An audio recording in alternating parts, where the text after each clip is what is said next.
So, hello everyone, I am Himanshu, and until now we have actually solved the problem which involves equilibrium force equation and the moment equilibrium equation.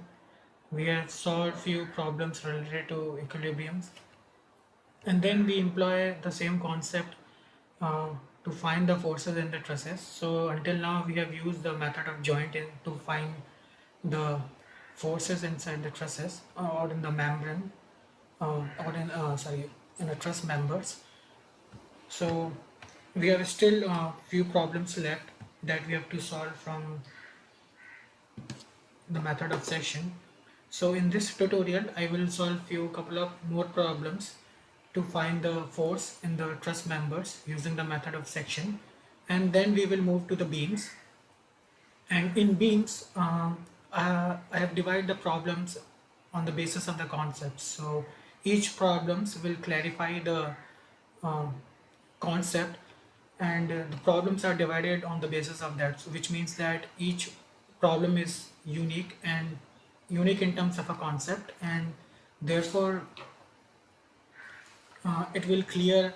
I will try to clear most of the concepts inside the beam, that how to solve the problem of bearing load or the arbitrary bearing load, or how to find the where to find the distance where the shear force or the bending moment is zero, and so on. So we will go through all the concept at each question in the bending moment topic. But before that, let's finish the truss part. So let's solve this problem by using the method of section.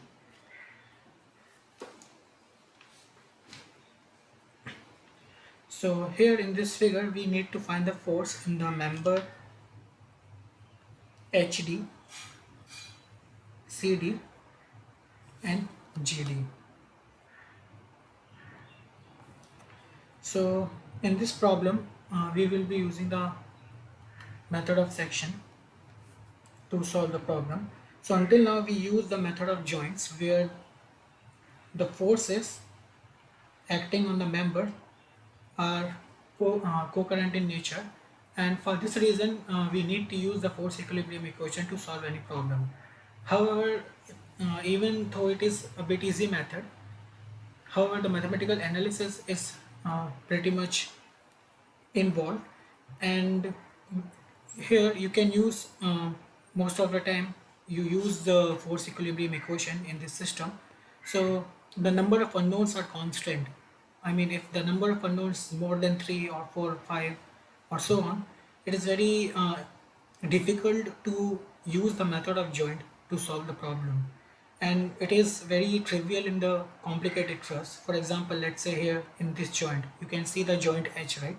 And and there are a number of members which are connecting this joint, like one is BH, CH, DH, GH and IH, and you can see how many members are there.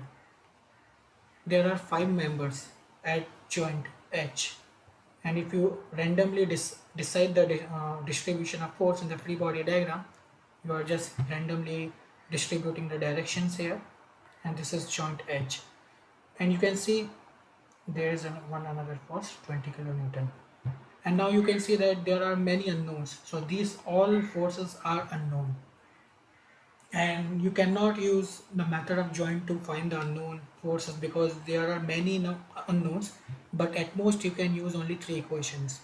So in such complicated case it is always advisable to use the method of section. Okay, so method of joints are easy, but they are more mathematically involved, and in the complicated truss they are become very it's very difficult or almost impossible to use the method of joints. So in such cases you can use the method of section, and while you're using the method of section to find the unknown problems, you can also use method of joint along with it. So there is no restriction that when you use the method of section you can only use that method, or you cannot use the method of joint. So along with the method, once you so what actually happened in the method of section, that you actually cut the truss into 2 parts. So you actually divide the whole truss into 2 sections, and you can cut the section any in any way, whether it is a wavy line or a straight line or an inclined line. In any way you can cut the section, and the line which are passing through the members, for example if I cut the section like this and it is passing through GH, HD and CD, so these are the unknown forces I need to evaluate. I can evaluate the other unknown forces in the other members as well. So now once we divide the section truss into two sections, we can choose any of the section, either this section or this section. Let's say we consider this section, and then we have to use the equilibrium and the moment balance equation, or the equilibrium moment equation, to find the unknown forces in this section. So you can see that when we use the method of section, we actually simplify the problem because there are many unknowns. But when you cut the section, you actually simplify the problem a little bit. So let's start solving this problem.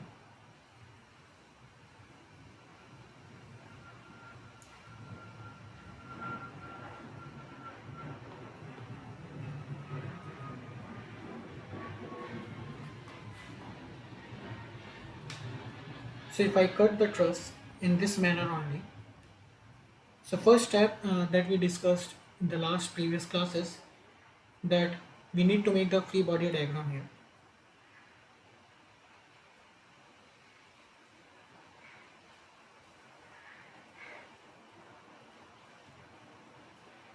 So this is point E and this is reaction EY, and this is F.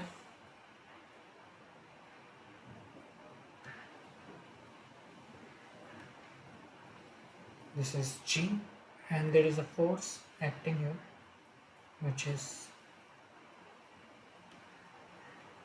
40 kilonewton. Here we have a point D.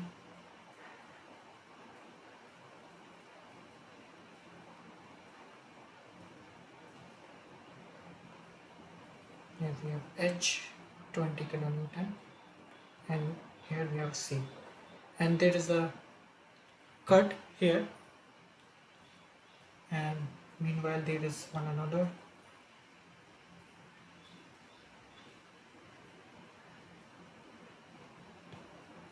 member is here. Okay, so we cut the portion through GH, HD and CD. So our unknown forces are, let's say we assign the direction like this. Okay, while this is 45 degree, this is the angle. Okay, now we need to evaluate this part of the truss. So there is remaining part of the truss which is lies at the left hand side of this cut line. So let's calculate the reaction first, and to calculate the reaction we need to consider the whole truss. So always first calculate the reaction by considering the whole truss, or even before using the method of joints and method of section. Once you get to know the reaction forces at the end, then you can decide to use which method you want to use to solve the problem. So if I take the moment at along point A, the summation of it goes to 0, then I can write, so I am considering anti-clockwise movement as positive here, so EY multiplied by 16 and minus 40 kilonewton minus 20 kilonewton minus 20 kilonewton multiplied by 4 equals to 0.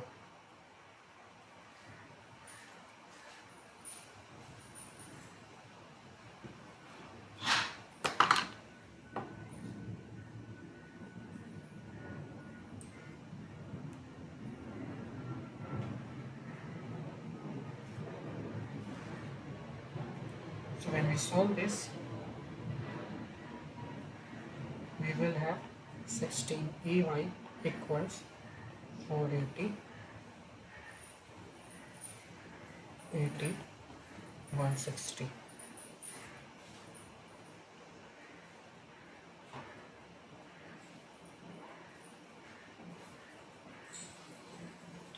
So we will get Ey is equals to 45 kilonewton.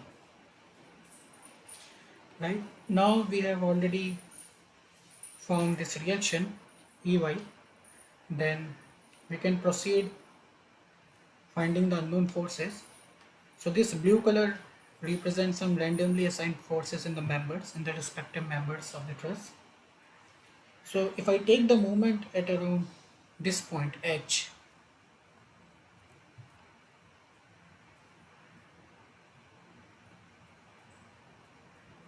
then which are the forces which are going to have a finite movement around this point? So this CD is there, and this 40 kilonewton, and this Ey is there. So these are the forces which are going to create the movement around point H, right? So we can find this unknown force CD if we take the movement at point H. So that this is a thing actually you guys need to decide, because where to take the movement. For example, if I take the movement at point C, then this Hg, force Hg and Hd, these two forces will have a finite movement. These two forces will have a finite movement along with 40 kilonewton and Ey. So in the one equation you will have two unknown forces. One is Hd and another is Hg. If I choose to uh, find the if I choose to take the moment at around point C, but if I choose to take a moment around point H, there is only one unknown force which will have a finite movement, and this is due to force CD, unknown force CD. Remaining forces we already know, like 40 kilonewton, and we already found the Ey. This will also have a movement around point H. Okay, so this is a reason I choose point H. So you need to decide like that, like which are the points you need to take the movement, and this could be randomly in different problems. Uh, you need to take a call for that. So just always keep in mind that you need to simplify the mathematical analysis. So if I take the movement at around point H, and the summation of movement at this point will go to 0, and I am taking counterclockwise positive, then I will have, so this is my, sorry, this is my 4 meter, this is 4 meter, so I have 45 multiplied by 8, so positive movement around point H, and the 40 kilonewton will have a clockwise movement. It will rotate like this around point H, right? It's a downward force, so it will be 40 multiplied by 4, and we have assumed the direction of CD from left to right, which means it will have a movement like this around point H in the counterclockwise direction. So it will be CD, and the distance is 4 meter. So this perpendicular distance is 4 meter here. So CD multiplied by 4 equals to 0.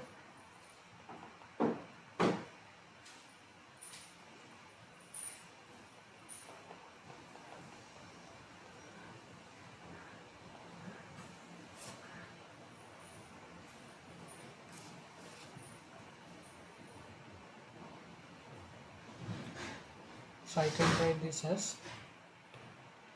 minus 360 plus 160.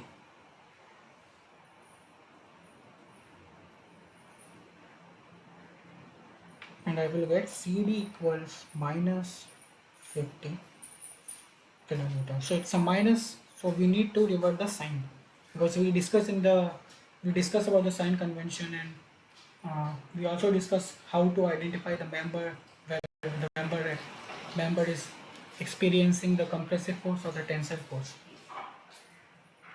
So its actual direction is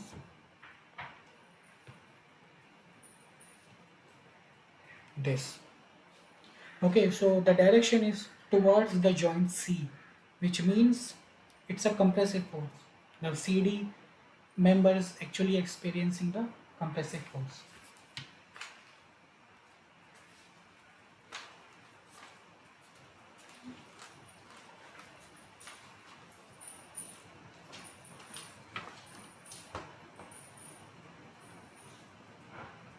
So this is compressive. Then to find the force in HD, we can use the summation of force in the y direction. Just recall that if you are using the method of section, it is not necessary that you need to stick to that method only. Meanwhile, you can also use method of other methods like method of joints. So you can also take the force balance. You can use the force equilibrium equation as well. It's not like you have to take only moments around any of the points if you cut the truss into the two section. So if I do the force balance here in the y direction, I have Ey, right? So I am only considering the section, right section of this red line, from this red line. So this is my partition, and I am only considering force balance analysis in this section, right to this red line. This is why we cut the truss. So here the vertical force will be Ey, 40 kilonewton, and the component of HD. Okay, the vertical component of the HD. So let's say this is my coordinate system, x and y, and this is 45. We know that, and you can see that this we are assuming the direction of force HD in the downward or in the negative y axis. So if I do the force balance analysis, the y direction I have 45, which is my reaction force, minus 40, which is this external loading, and minus HD sine 45 equal to 0. So this will be 5 minus HD sine 45. So HD will be 7.07 kilonewton. Right? So it's a positive, that which means that the direction we assume is correct, and it's a compressive force. Then to analyze the other unknown force, let's say the only unknown force now we have is GD.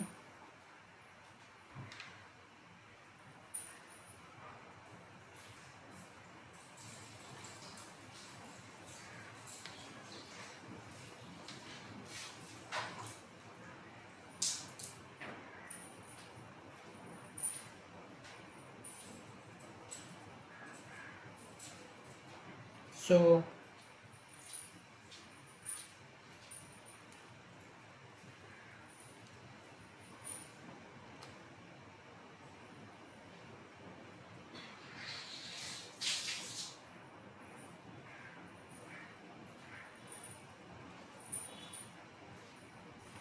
we can use here the method of joint, right?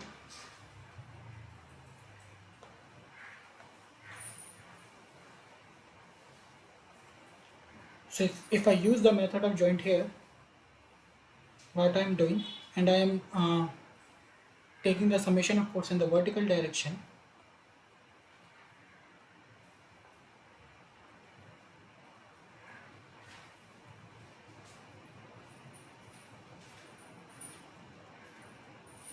so if I do that, I need to consider the force in the member of GD as well as the force that we just found out in HD, the vertical component of HD. You don't need to consider this unknown force DE. Even though we already calculated CD, we don't need to consider this if we do the summation of force in the y direction. So in that case, we have only two forces, this GD and HD, which we recently found, which is 7.07 kilonewton, right? So now at point D, we will use the method of joint.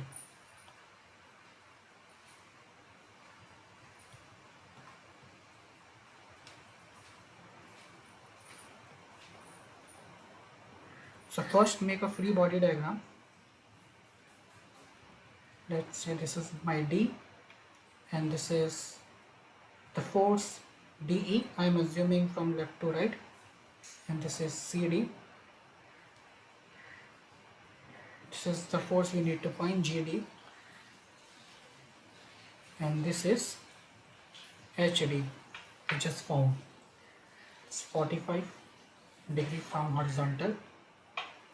Then if I do the summation along the y-axis, if I do the summation of force along the y-axis, then I will have GD minus HD sine 45 equal to 0.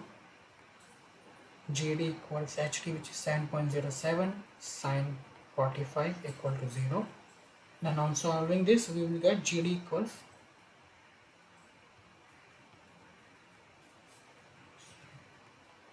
5 kilonewton positive, and it's going away from the joint, which means the member is in tension.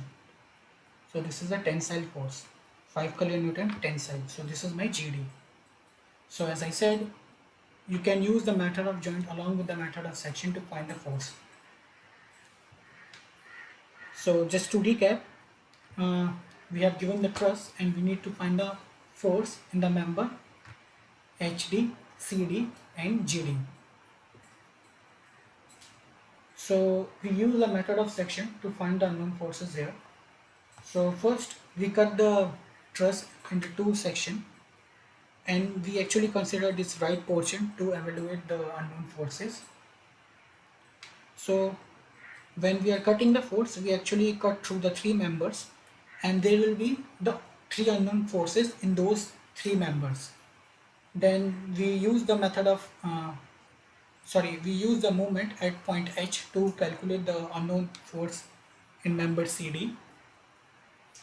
So this is by inspection. As I said, while solving that, you need to choose the point by inspection such that your mathematics gets simplified.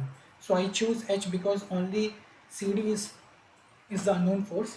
If I use the moment along the point H, if I use the moment along the point C, then I will have two unknowns. And it will be due to the force HC and HG.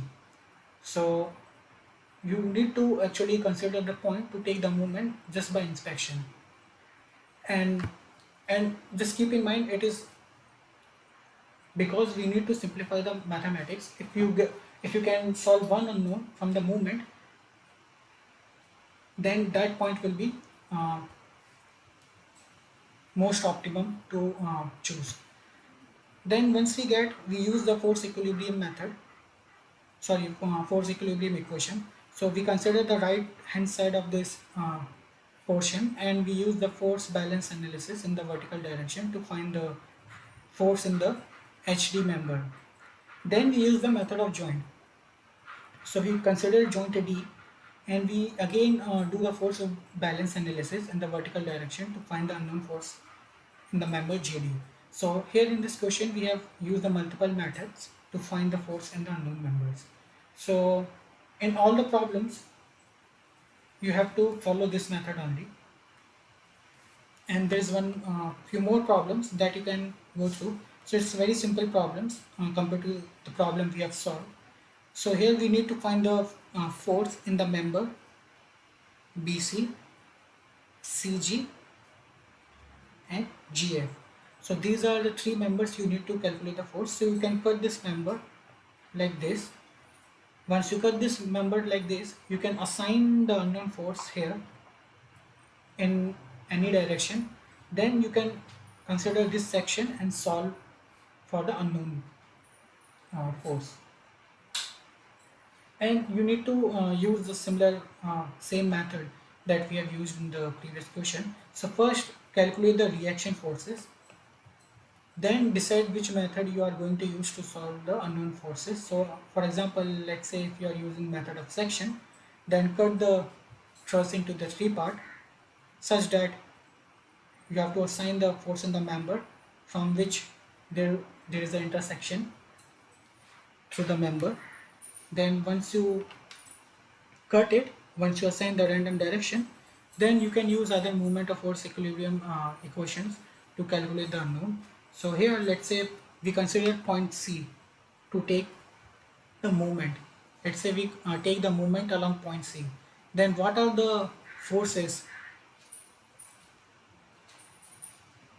Can you identify the forces which will create the moment around force C, around point C? So this GF forces will create the moment around point C. This reaction force will have a movement around point C.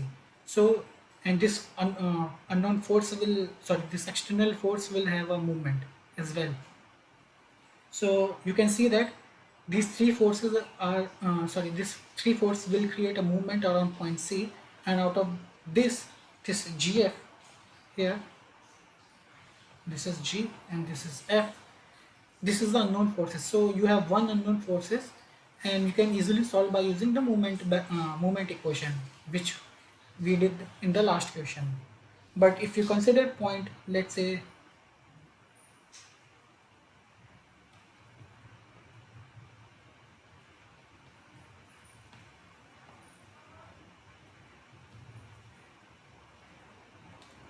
now you consider point G,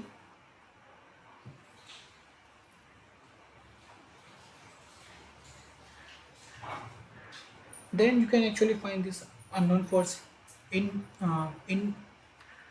this member BC.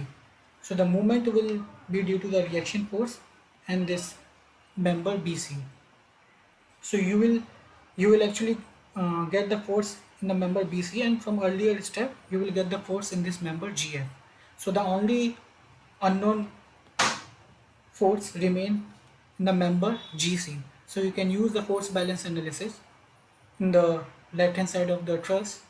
Let's say you take the summation of forces in the vertical direction and you equate it to 0. You do this, you can use this equation to actually calculate the force in this member. So this is very similar to the problem we have solved. So I left this problem to you for your practice, and if time allows we can solve at the last or in the next class if you have any issue in this problem. Having said that, let's move to the next topic, which are beams. So beams are actually those objects which actually carry the transverse load.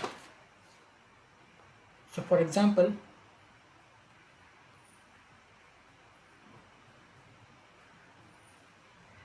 this is a structure and my P is the external transverse load which is acting on this structure. So beams are those structures which can actually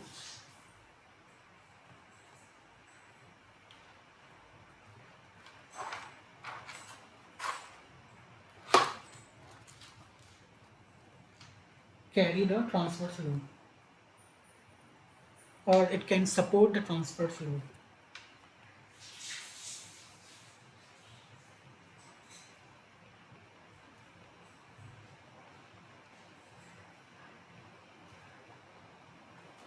Okay, it could be like this as well.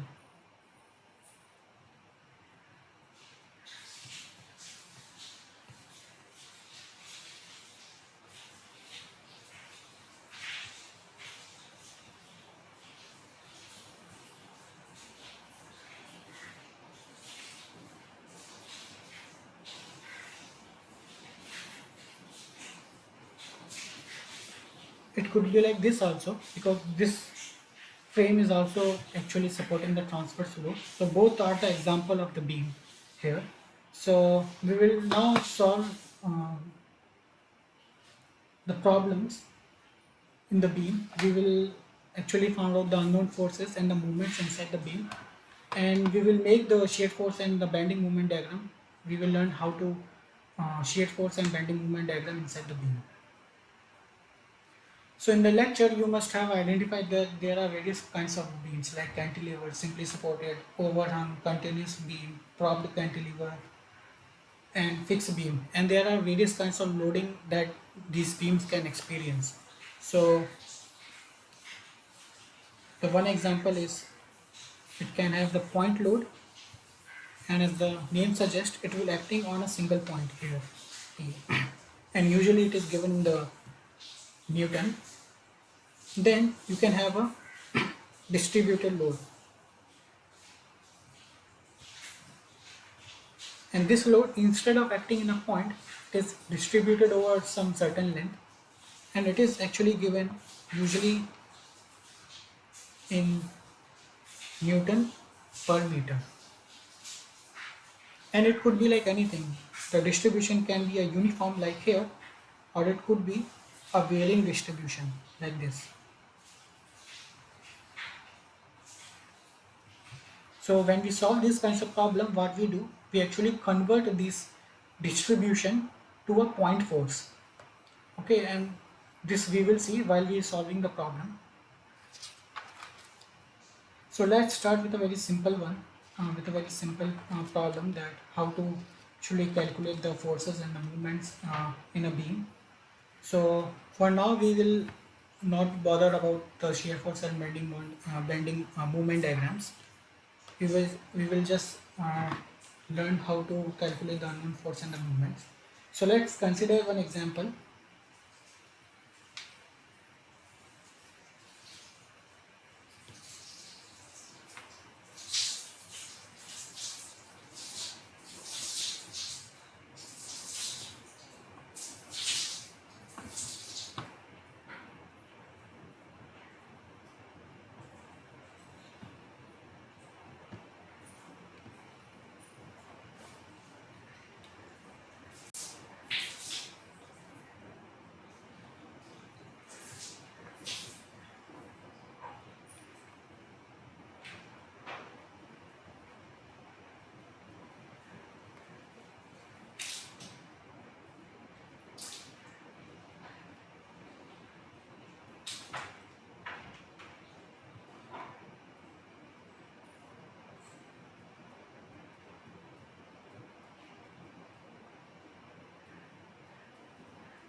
So in this example, we need to determine the force and the movement at point A, right?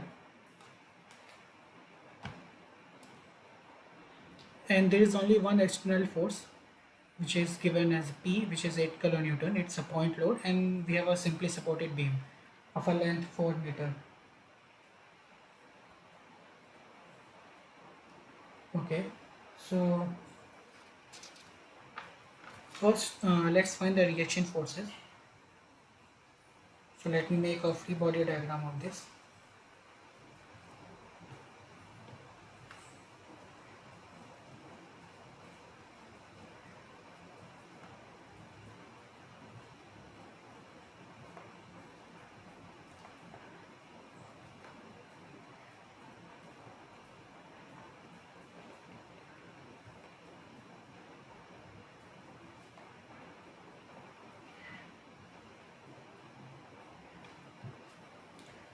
And if I take the movement from point P and equate it to 0, then,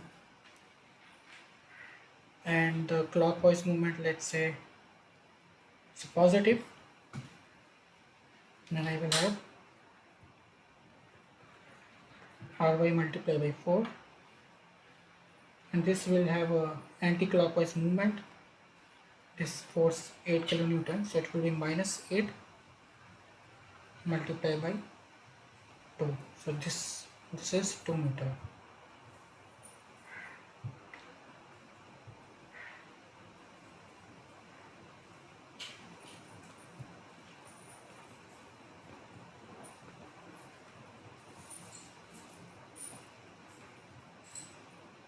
So we have the reaction force R5, which is 4 kilonewton. Now what we do, we will make a cut here. So this is my portion 1 and this is my portion 2. So what we do, that we will divide this beam into portion 1 and portion 2, and we will solve either of this portion. So you can choose any portion, like you can choose portion 1, because our ultimate aim is to find the force at point A. So you can choose portion 1 to find the force, or you can choose portion 2 to find the force at the same point A. And it should give a correct answer.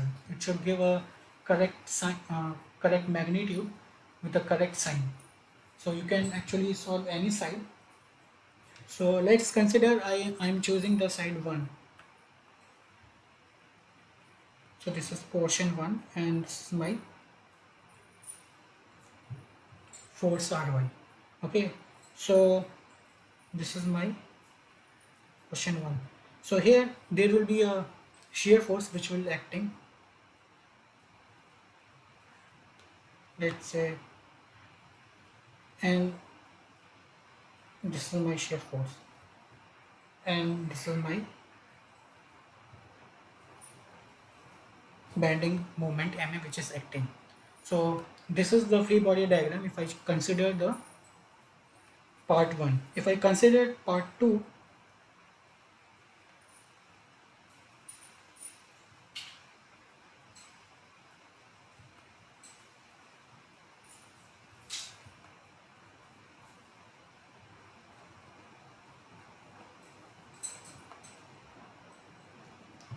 then this will be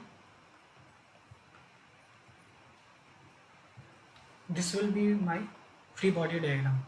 So how to decide these signs, and what are the sign convention that you need to follow, or you have to understand the sign convention. So to understand the sign convention, just determine the unit normal from this beam. For example, the unit normal, let's say, is this direction, which is going toward minus x axis. So first you need to define the coordinate system here. So this is my Cartesian coordinate system which I am referring in this problem, and you can see this unit normal going in the minus x-axis, and here in the section 1 the unit normal is going to the positive x-axis. So you can have a sign convention. So this is your this is your shear force, and at the negative side you have a positive, you have going up, the shear force is going upward, and in the positive direction it is going downward. So this is the sign convention for the shear force. Similarly, for the bending moment, for the negative unit normal, that means in the second part it is going in a clockwise, and in the positive unit direction, that means in the first part of the beam, it is in the anti-clockwise direction. Okay, it can be opposite as well. It could be like this also, but you need to stick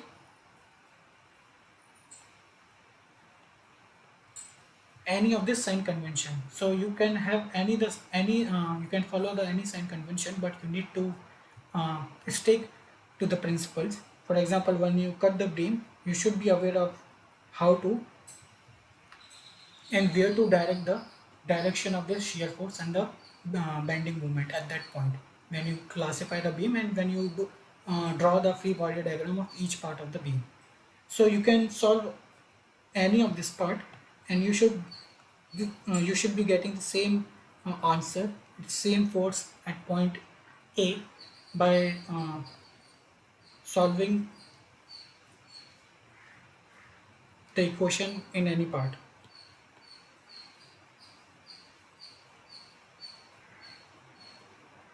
So let's consider part 1.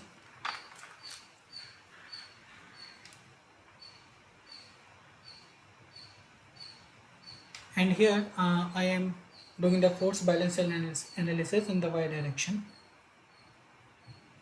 and you have Ry minus Va equal to 0. So here Ry will be equals to Va, which is 4 kilonewton.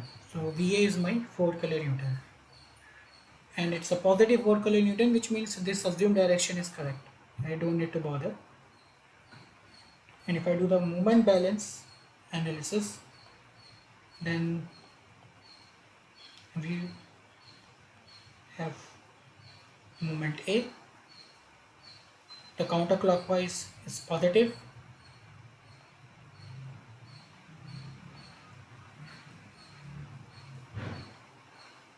and this is 1 meter.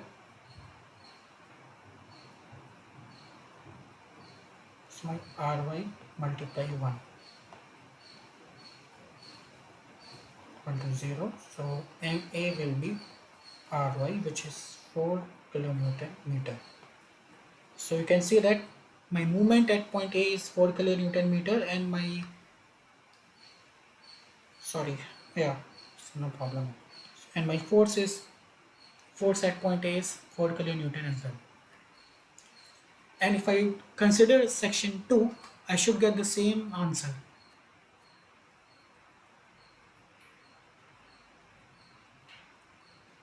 So this is 3 meter,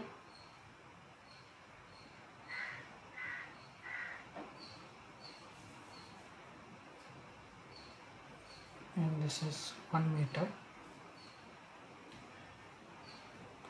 Okay, if I do here the force balance analysis in section 2, then I have Va. First you need to find the reaction force By. So this is what I actually telling, that you need to first find the reaction force before begin solving to the problem. The same thing you need to do in the truss, and now you have to do beam as well. So we already found the reaction Ry, which is 4 kilonewton, and from the force balance analysis in this beam,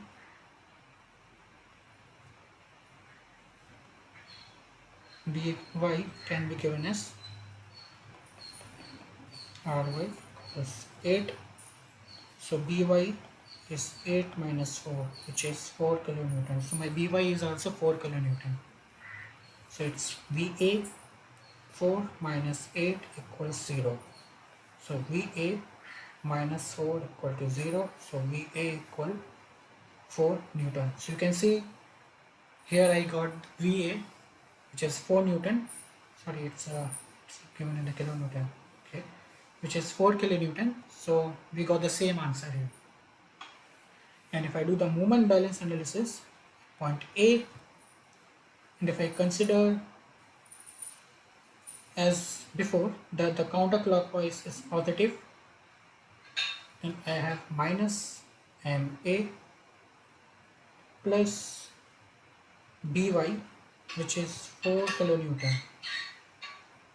multiplied by 3 minus 8 multiplied by 1 equals 0. So I have Ma equals 12 minus 8, Ma equals 4 kilonewton meter. So you can see that I still get the same answer as before. So if I choose the section 2, I will get the same shear force and bending moment, and with the same sign here. So it doesn't matter which section you choose to solve, you should always have a correct answer if you want to verify by solving other section. So for that, for usually we choose a section such that it will simplify our analysis, it will simplify our mathematical analysis and so on in a very complex problem.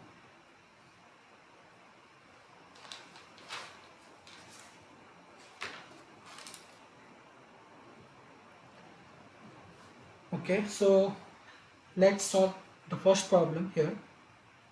So here we just saw that how to solve the problem in the beam. We actually, just to recap here, we first here in this example we need to find the force and the moment at point A. So first, always calculate the reaction forces in this beam. Once you get the reaction forces, then cut the beam. So for example, here we need to find the force and moment at point A, so we cut the beam at point A. Then we have our two portion 1 and portion 2. So we separated out these two portions, and then we do the force balance and moment balance analysis separately in these two portions. And we found that in order to find the force and the moment at any certain point, and if we choose any portion of the beam, it should give the same answer if we on choosing the different portion of the beam. So first we choose the first portion and we do the analysis, force balance and moment balance analysis here, and we found out that the shear force is 4 kilonewton and the bending moment is the 4 kilonewton beta. Then we choose the second portion and we found out the shear force and the bending moment should be the same. So you can choose either of this section to find the unknowns. So this is the concept. So just to recap, first you need to find the reaction forces, and then you can split the beam according to the problem, and then you can choose either of the section. So let's use this procedure to solve the problem, or to solve all next problem here. So in this we have to determine the normal force, shear force and the bending moment acting just to the left point B and just to the right point C of the 6 kilonewton force. So here we have given the problem, and there are 2 points B and C which are just adjacent to the point force 6 kilonewton, and we need to find the force in these 2 points. So if you zoom out, you will find that there is a 6 kilonewton force which is acting, and left just adjacent left to the 6 kilonewton you have a point B, and just in the right vicinity of this 6 kilonewton force you have point C, and you need to actually calculate the force and the moment in these 2 points. Now this question will actually clarify the concept that once you go from point B to point C, how the shear force or the bending moment will change because of this force, because at point B there is a no influence of this 6 kilonewton force in the beam, but at point C there will be an influence of this 6 kilonewton force along with the normal reaction as well. And when you go from point B to point C, how the shear force changes and how the bending moment will change. So this we will see in this question. So as usual,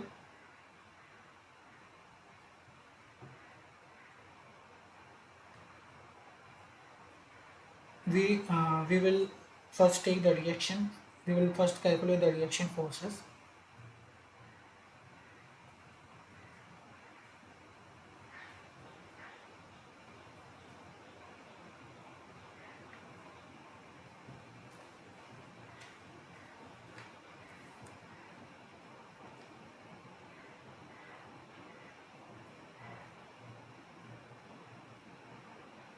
So if I take the moment at point D,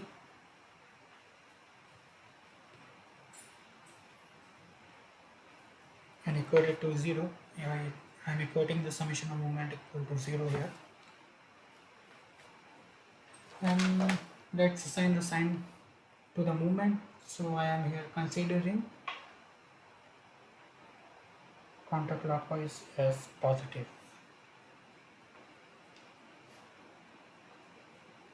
Okay, first let me make the free body diagram.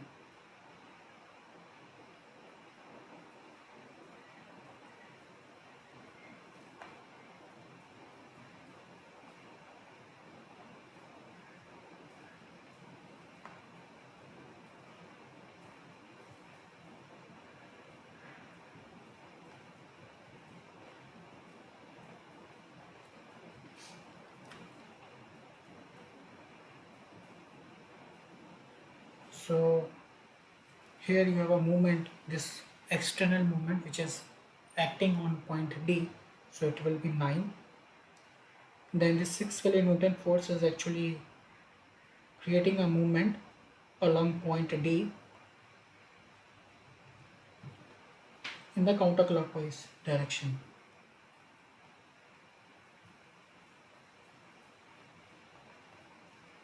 So this is the equation.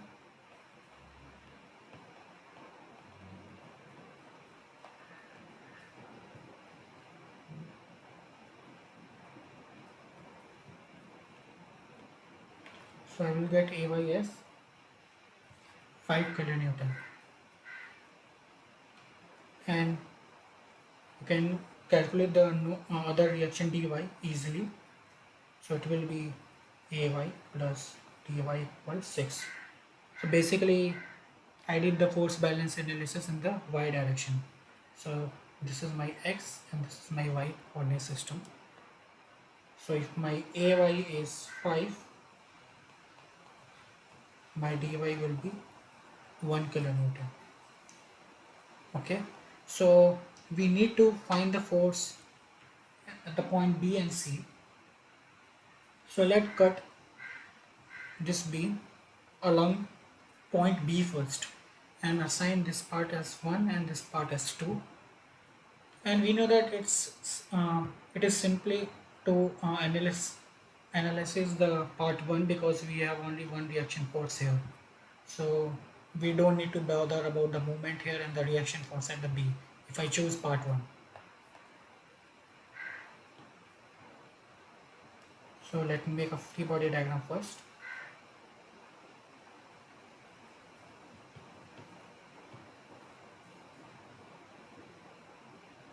So this is V. So I am using the sign convention here as I explained in the earlier example, that if my unit vector is going towards positive x-axis, then my vertical force direction is toward downward and the movement will be counterclockwise direction. So this is M and this is VB. This is point A and this is 5 kilonewton. This is 3 meter. Right, so if I do the force balance analysis in the vertical direction, then I have 5 minus VB equal to 0 and VB is 5 kilonewton. And if I do the moment balance analysis, I will have MB. I'm sticking to my previous sign convention for the movement, that is the counterclockwise is positive.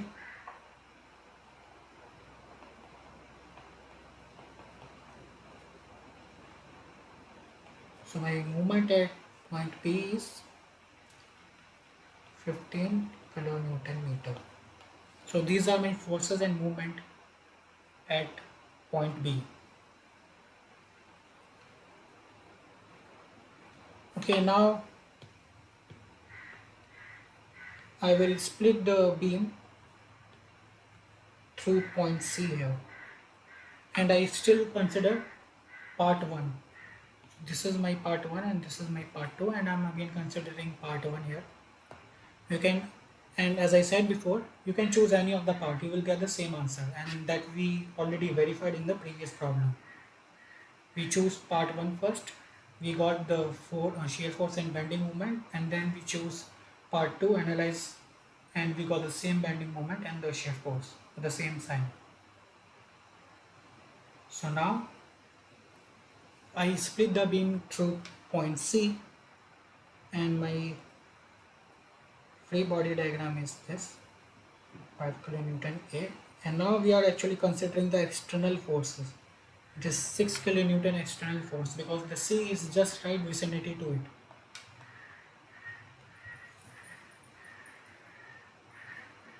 And since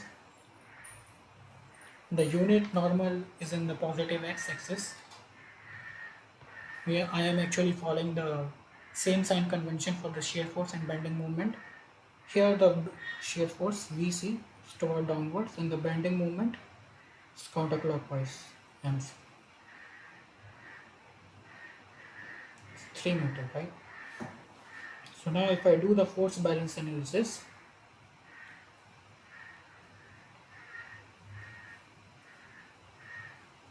I have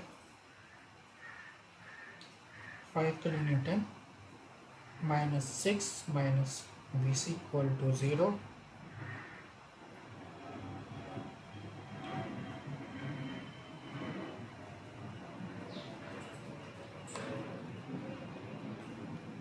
Which is 1 kilonewton.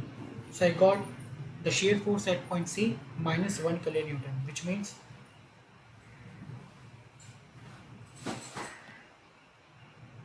the direction is actually this. Nevertheless, we can use this direction and we can write it as a minus 1 kilonewton. Then if I use the bending moment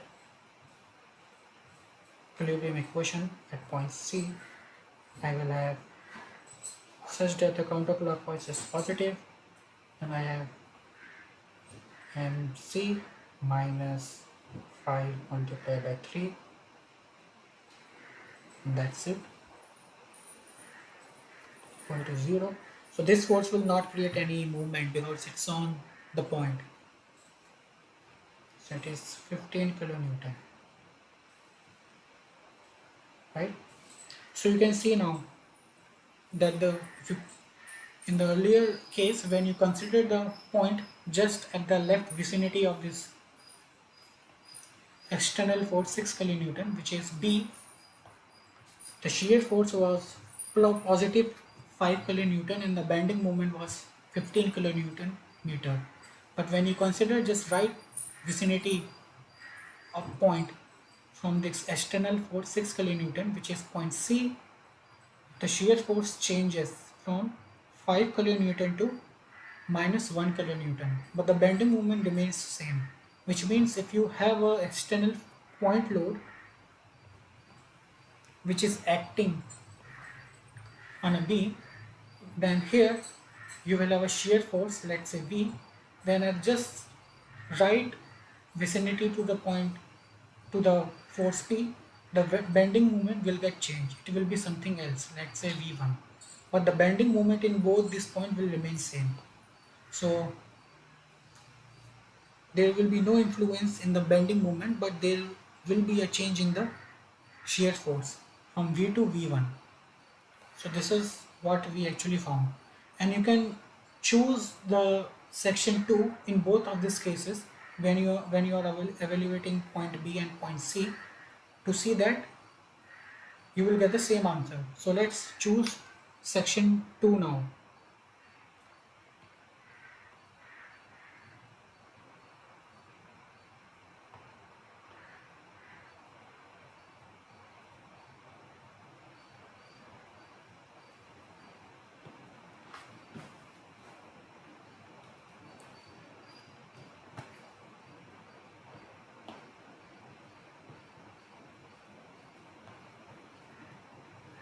So now I am choosing section 2, so I am making the free body diagram of it.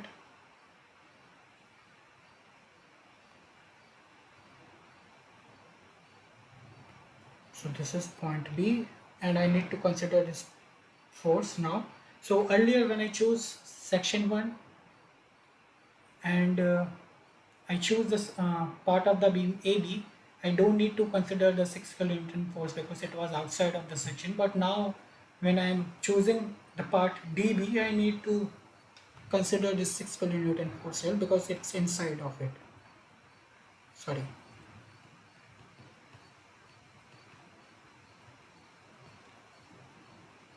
Six kilonewton force, and this is VB, and this is my movement MB.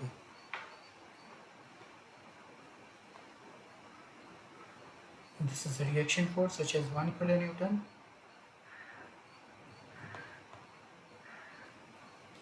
And there is a movement which is acting here, which is 9 kilonewton meter, and this is 6 meter.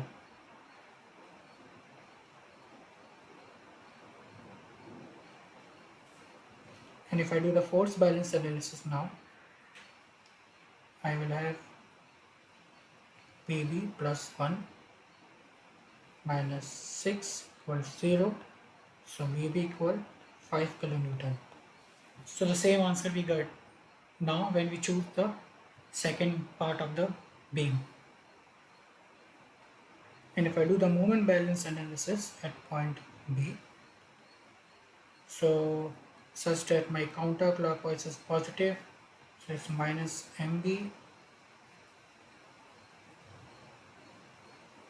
plus 1 multiply 6. Because of this reaction force, there will be a movement and it's going counterclockwise around point B. Plus 9 equals 0. So MB equals 6 plus 9, which is 15.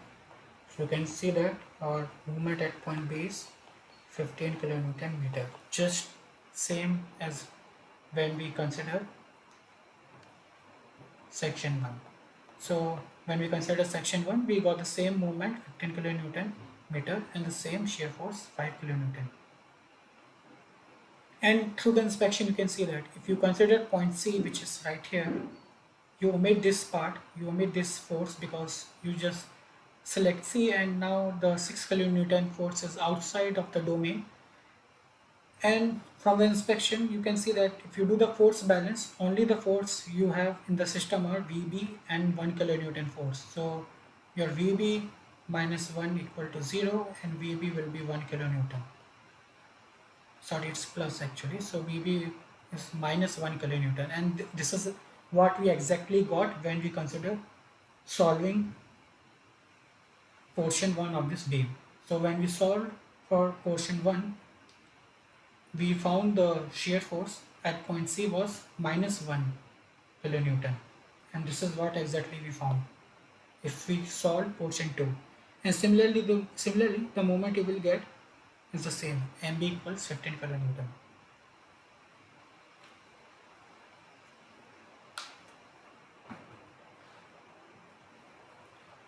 So just to recap here, we have given the 2 points at the external force, and these 2 points are very close, infinitesimally close. The B point is actually just left vicinity of the 6 kilonewton force, and C is just right vicinity of 6 kilonewton force. So, and we need to find the force and movement at these 2 points. And for that, we first calculate the reaction at point A and D. Then we divide the beam into two parts, into two sections, 1 and 2. So first we consider section 1 and we consider the beam AB, and we calculate the force at point B, which we got 5 kilonewton. Then we consider the section AC in order to evaluate the force and movement at point C, and we got the shear force at point C, which was minus 1 kilonewton. Then we verified our calculation by considering the section 2, and we arrived at the same results. And we saw that as I told, that the force at B is 5 kilonewton and force at C is minus 1 kilonewton. And this is your force P, and this is B, and this is point C. And this external force is actually affecting the distribution of the shear force, and you can see how it is affected. It changes from 5 kilonewton to minus 1 kilonewton, but this external point force doesn't affect the bending moment. It will remain 15 kilonewton meter at point B, and at point C as well it is 15 kilonewton meter. So the bending moment remains same when you translate from point B to C, but the shear force distribution gets changed from 5 kilonewton to minus 1 kilonewton.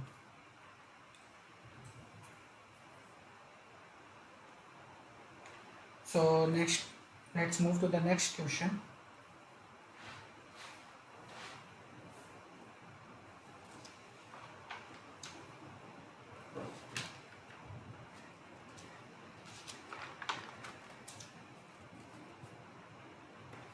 So until now we have discussed that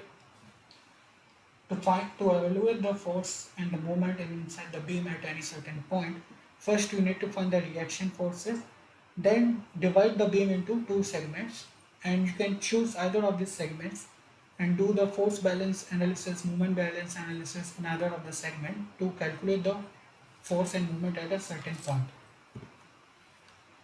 When you choose the other segment of the beam, you will arrive at the same answer. You will arrive at the same force and the same bending moment. And we have shown this in the last two problems of the beam. So let's consider this problem. So until now we have actually looked only the point force examples. So in the two problems that we just looked, we have a point force which is exerting at some certain location in the beam. Here in this problem, we have modeled the ladder run as a simply supported beam and assume that the 750 Newton load exerted by a person shoe is uniformly distributed. Determine the internal forces and movement at point A. So we need to model this system as a simply supported beam, and there is a force which is acting due to this shoe, and the nature of this force is given as a uniformly distributed force. Okay, so we have a simply supported beam here, and there is a point A, and it's said that shoe is actually exerting let me make the point more clear.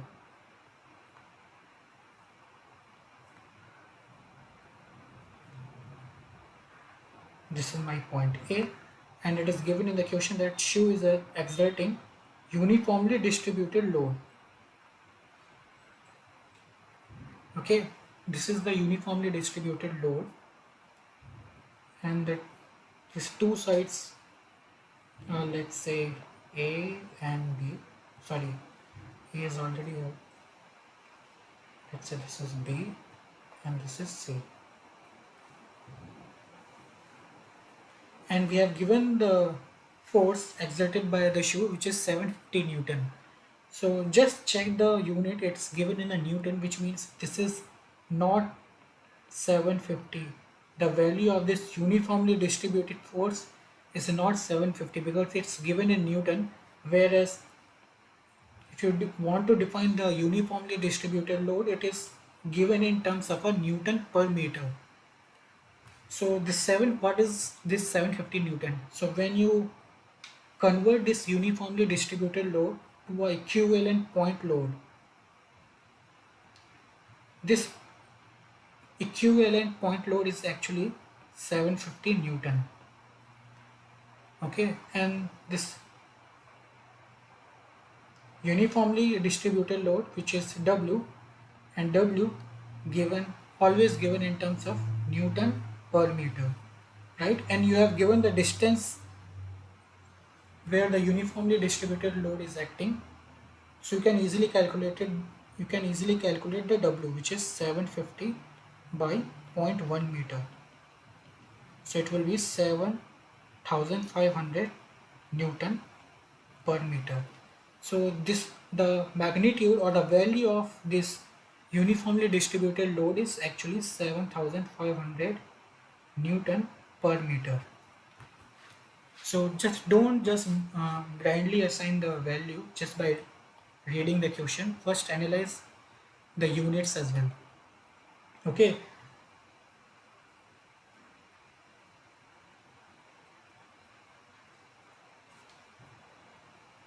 So we have given the uniformly distributed load and uniformly distributed load, and its equivalent point load can be given by 750.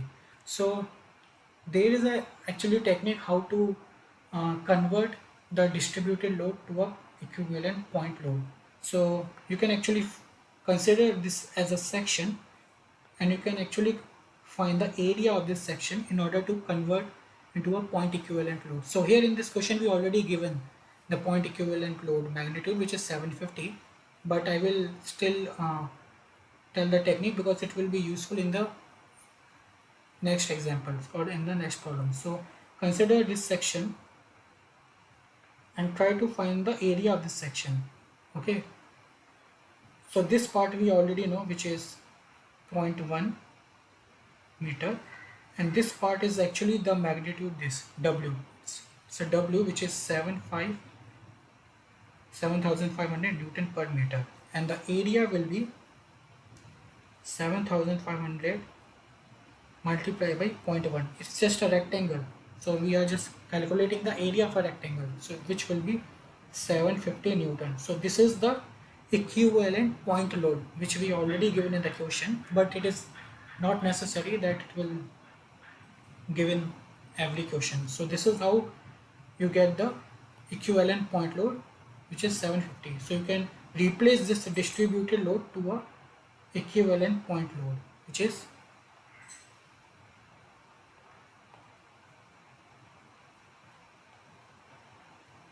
750 Newton. Now, how to decide the distance? Like, it could be here, equivalent point load, or it could be here, it could be here. It should be inside this distributed load, right? But it could be anywhere inside this distributed load. So for this, you need to consider the centroid of this section. The section you have calculated the area, you have calculated the area of this section, right? So you need to calculate the centroid of this section. So for the symmetry shapes like rectangle, equilateral triangle, right angle triangle, there is some kind of a symmetry in this shape. So in this shape you can easily remember the location. It is for the rectangle case, or for a uniformly distributed case, it's usually the x by 2, which means it's x by 2 from either of this location. So if it is 0 0.1, then it will be 0.1 by 2, which is 0.05 meter. So it will be 0.05 meter either from this end or from this end. So it will be actually in the middle.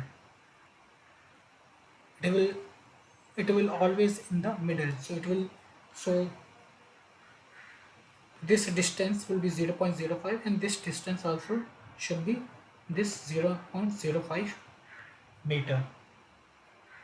Okay, so we have already given this distance, which is 200 millimeter.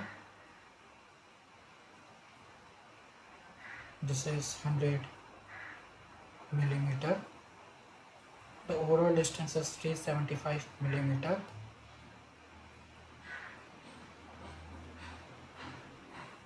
And this is 250 millimeter from point A. This is my A. So now to calculate the reactions, let's take the moment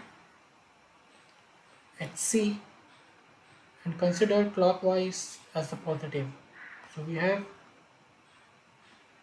B multiply 0.375 meter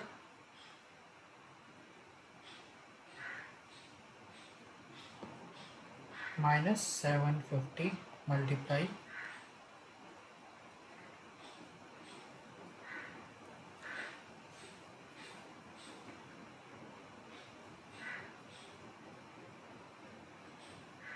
so here you have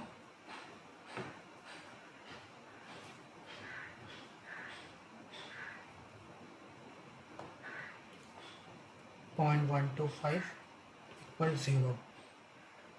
So when you solve this,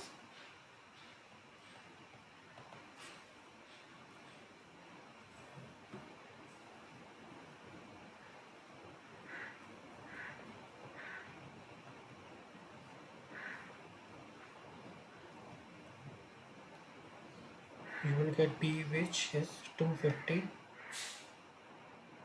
Newton. Then using the force balance analysis in the vertical direction, you have B plus C equals 750. So C will be 750 minus 250, which is 500 Newton.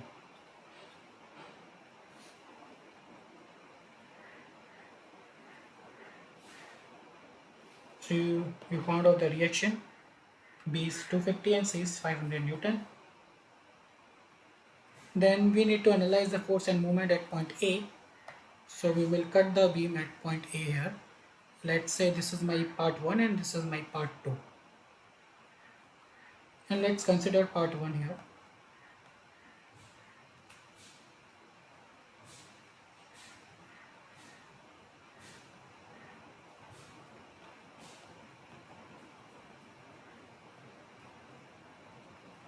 This is my distributed force.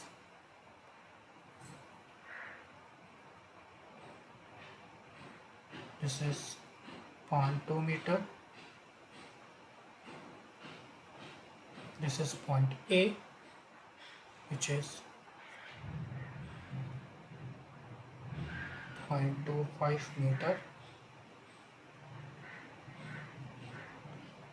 and this portion is 0.05.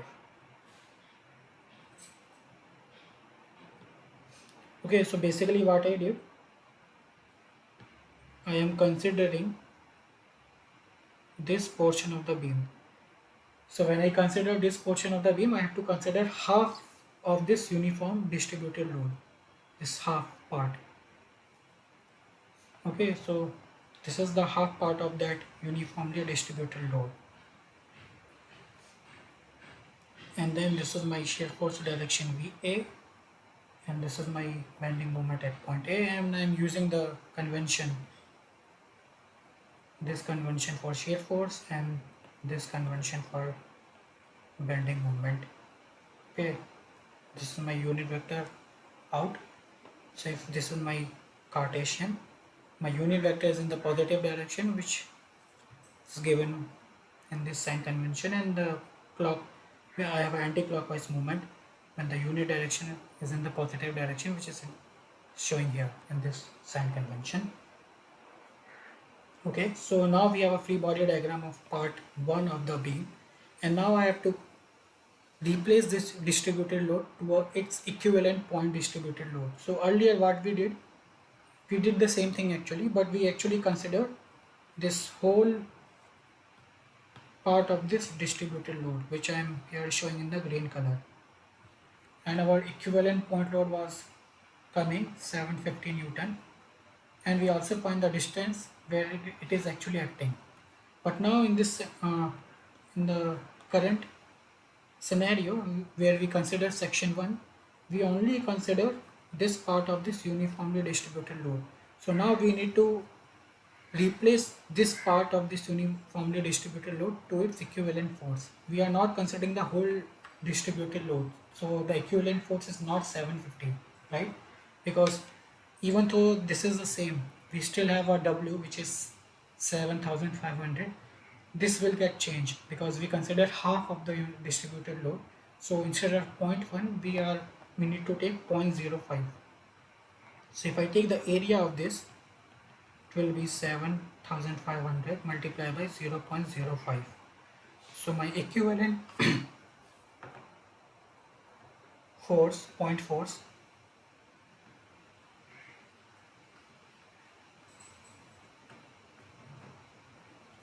will be 375 Newton, and it will be acting at 0.025 meter from either of this distance or from distance point A.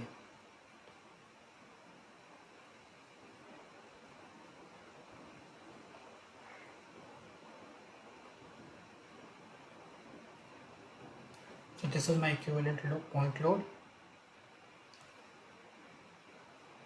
and this is point A. This is movement we are assuming.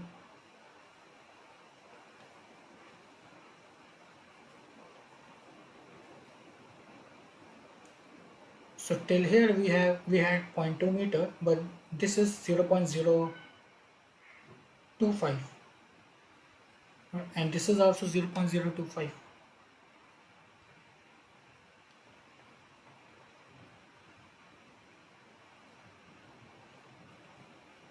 And we already know this one.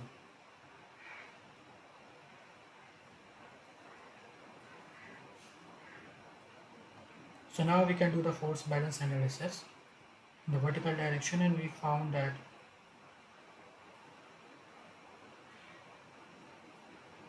minus VA plus 250 minus 375 equal to 0. So VA will be 250 minus 375.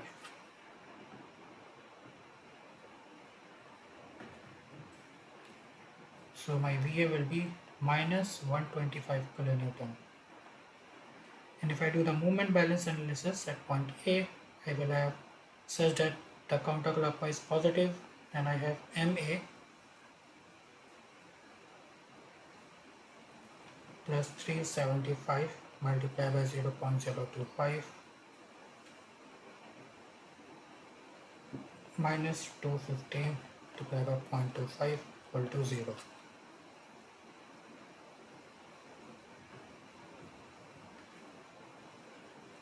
So I will have MA plus 9.375 minus 62.5 equals 0. So I will have M equal to 53.125 kilonewton meter. So this is my bending moment at point A, and this is my shear force minus 125 kilonewton at point A.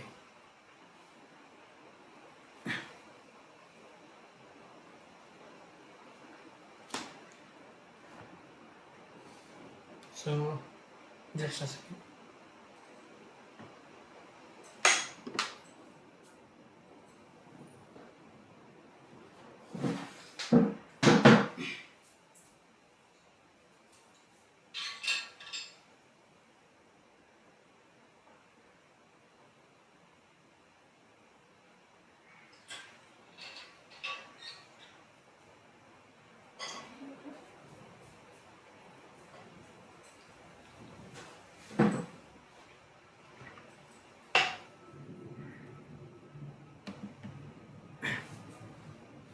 So just to recap, we have given the uniformly distributed load, and we found out how to get the equivalent point load out of the uniformly distributed load. So for that we need to calculate its area, and then we need to decide where this equivalent load is actually acting. So for that we need to find the centroid of that area, or centroid of that area which the uniformly distributed load is making, and we found the uniformly equivalent point load. Then we found the reaction force at point B and C. Then in the question we have been asked to calculate the force and movement at point C. Sorry, at point A, here at this point. So we divide this simply supported assumed beam into two parts, portion 1 and portion 2. Then we select portion 1. However, you can also select portion 2 because it looks much easier there, because it's a short part of the beam maybe. So then we divide the beam into two portions, and we consider portion 1. So you can see that when we consider portion 1, this distributed half portion of this distributed load will appear in the portion 1. So now, due to that half portion of the distributed load, its equivalent point load will get changed. The magnitude of the equivalent point load will get changed. So by using the similar procedure, we calculate the point load, that is by calculating its area, and by calculating the centroid we assign the direction, which was 0.025. So once we converted in the distributed load into a point equivalent load again, we do the force balance and the moment balance analysis in the first portion of the beam to find the unknown. So until now we have solved 3 questions, and we follow the similar sign convention here, and in each question I am actually showing the sign convention which I have shown here in this question. So assign your sign convention and follow or stick to that convention when you solve any of the portion of the beam. So in the next problem, we have a varying distribution load. So, and we need to actually calculate the force moment at point C. So here the difference is, now the distributed load is varying. Earlier it was uniformly distributed load, now it is varying. So as usual, first we will calculate or convert this distributed load to a equivalent point load.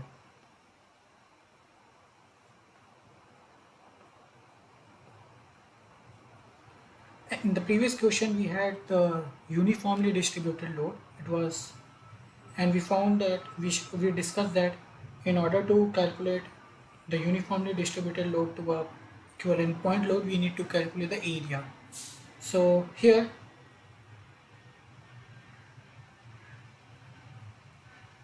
we have this varying distributed load. It is varying with respect to the horizontal direction,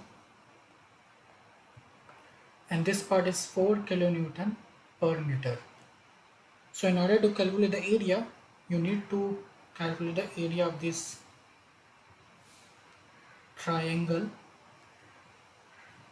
and the area of triangle, you know that it's half base multiplied by height.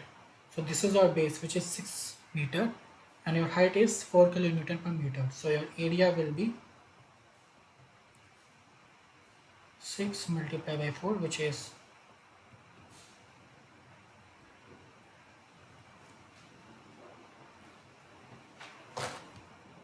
12 kilonewton. Now again, there is some certain kind of a symmetry associated with this triangle. So like before, we can actually easily find the distance, or the distance where the centroid is acting. So here it is, here it is L by 3 from the base, from height, or 2L by 3 from point. So basically this is the distance where this 12 kilonewton force is acting. So it is 2L by 3 from this triangular point, and L by 3 from this height. So basically it is, L is my 6 meter, so this is 2 meter, and this is 4 meter. So now we converted the varying distributed load to its equivalent point load. So the equivalent point load is 12 kilonewton, and the distance here is 2 meter from here, which is given by L by 3 from height, and from point it is 2L by 3, which is 4 meter. So now we can calculate the reaction. So if I take the moment at B, the summation of moment will give us AY multiply 6 minus 12 multiplied by 4 equals 0. So AY will be 12 multiplied by 4 divided by 6, 2, 3, 1, 4. So my AY is 8 kilonewton. And from the usual vertical force balance analysis, I will get the reaction force at By, which is Ay plus By equals 12. So By will be 12 minus 8 equals 4 kilonewton. So these are my reaction forces. So this is my point C. So now in the question we need to find the force and the moment at point C. So we will divide the beam at point C, and this is my part 1 and this is my part 2.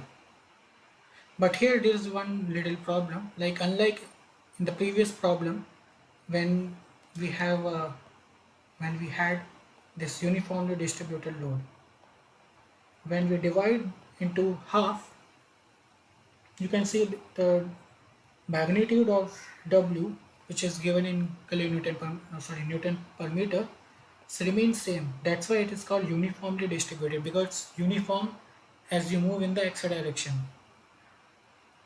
W is not changing, but here it is changing because it's not uniform. It's changing with respect to x direction. It is decreasing.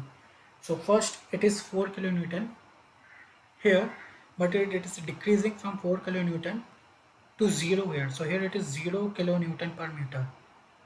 and here it is 4 kilonewton per meter, which means the value here should be between 0 and 4.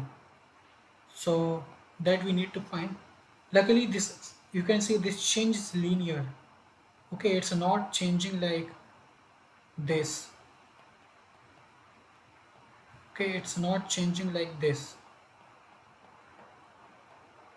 It is actually changing linearly like this, like a straight line. Okay, so in the linear problem we can use the relation. That is, if, if I have a 4 kilonewton per meter force here at location 6 meter from point B, then what is the force? Let's say this is what, then there is a force W which is acting 3 meter from B. So I can use the ratio, triangle ratio property, which is, so I can actually take a ratio of this 4 kilonewton with the distance W with this 3 meter distance. So 4 kilonewton with 6 meter distance and W with 3 meter distance. Okay, so it will be 4 by 6 W by 3. So I will get W as 4 multiplied by 3 divided by 6. So it is W is 2 kilonewton per meter. So this is only valid if you have a triangular distributed load or something. If you have a non-linear distributed load or which is distributing like these curves, then you cannot use such relation. This is only you can use when you have a load distribution given in terms of a triangle. This is actually obtained from the property of triangle. Okay, so now you got W here, the force at this point, which is 2 kilonewton per meter. You can find the force here, wherever you want to find. You can find the force at any of this point. Okay, so you cut the beam here and you find the force W at the cut portion, which is W, which is 2 kilonewton. So if you draw the free body diagram at point 2, so this is VC, this is moment at C, this is the reaction which was 4 kilonewton, this is 3 meter, and this is the varying distributed load, and this portion you found which is 2 kilonewton per meter. Right now you need to calculate its equivalent point load of this varying distributed load, and we know the trick.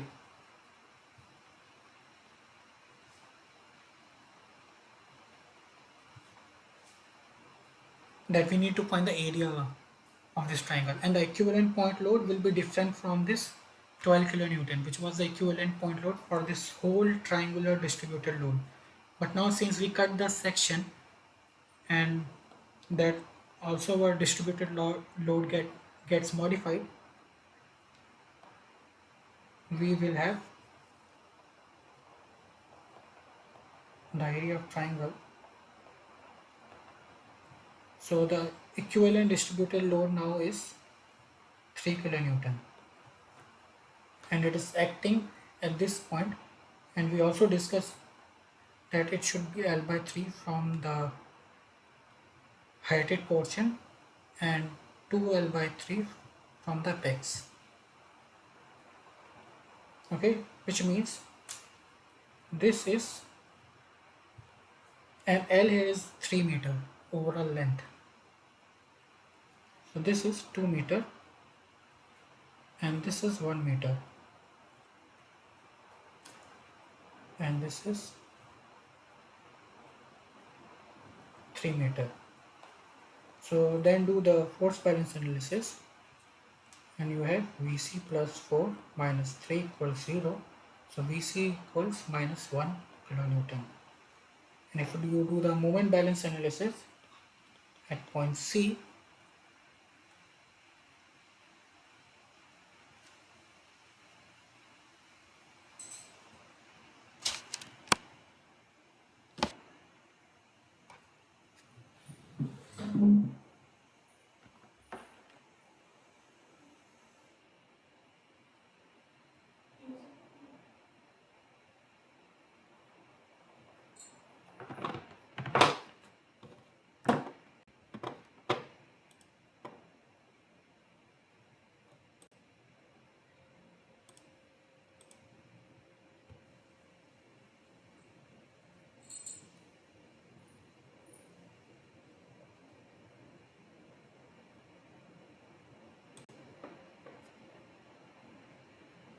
Sorry for the intervention.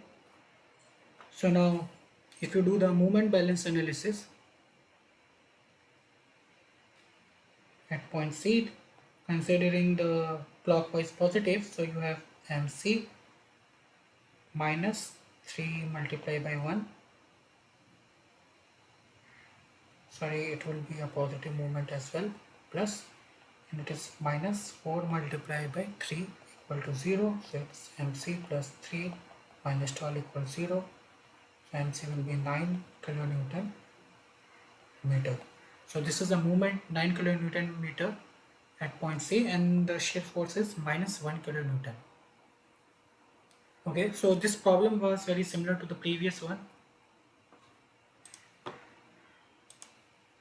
except here we had the varying distributed load. So by using the similar technique, we converted this varying distributed load to a point equivalent load, and we also assigned the direction by finding the centroid distance, and then we use the triangular property here to actually determine the force here, because we cut the section into two here and we determine the force here, and this property is only valid for this triangular kind of load, or where the load is linearly varying. Okay, so until now we have looked the point force problem, we have looked the uniformly distributed problem, and now we have looked the varying distributed problem. Now let's look where we have a arbitrary distributed problem, where the load is actually arbitrarily varying with respect to the horizontal direction.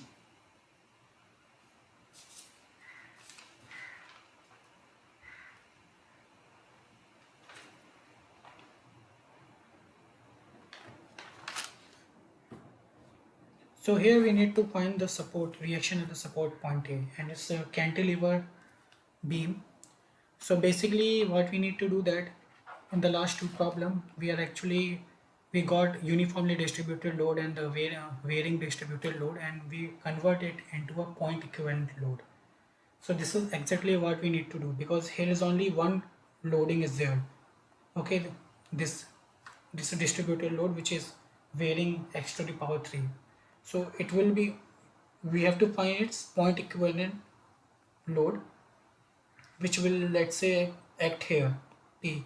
So this is the only force which is acting here, P, and that P will be equal to the reaction at point RA, because if you do the force balance analysis, RA minus P equal to 0 and RA equals to P. So basically you need to find P, and for the movement you need to find this distance as well. So in the previous question we actually found the distance by finding the centroid distance. So here also we need to find those. So in the earlier problem we have very usual shapes, like in the uniformly distributed load,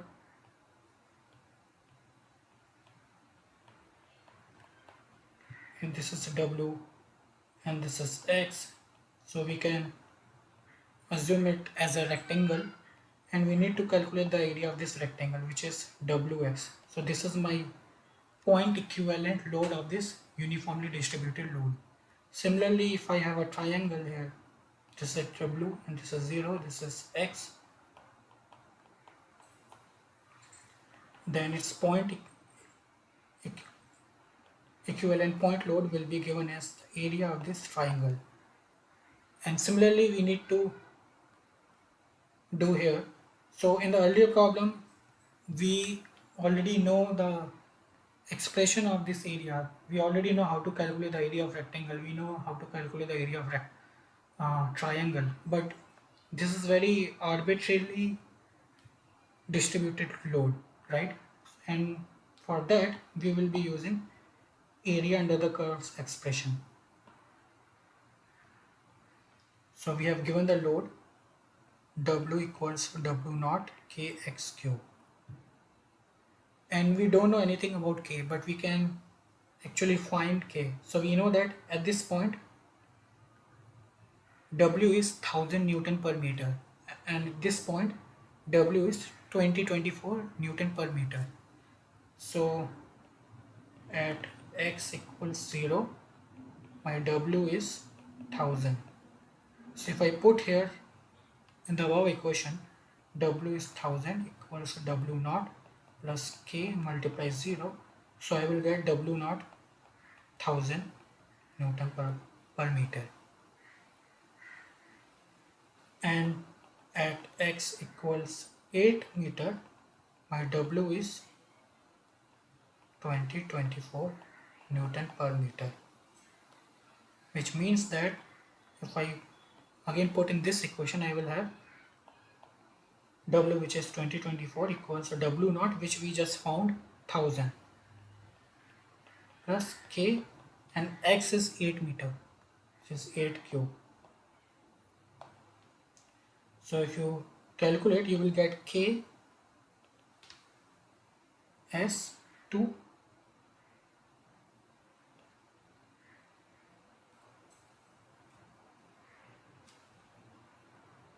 Newton per meter to the power 4. This is the K. So now, in order to find the area of this distribution so that you can convert it to a point equivalent load, you will have R dr W dx. You need to integrate this. So W is this quantity which is varying, and X is this quantity. So you consider this portion.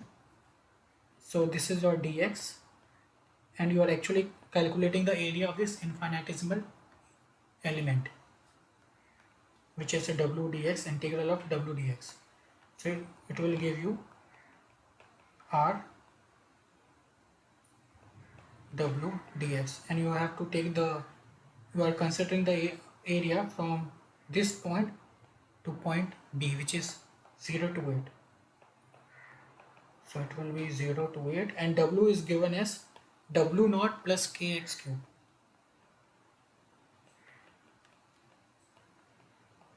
So now you need to take this integral, solve this integral actually. So it will be W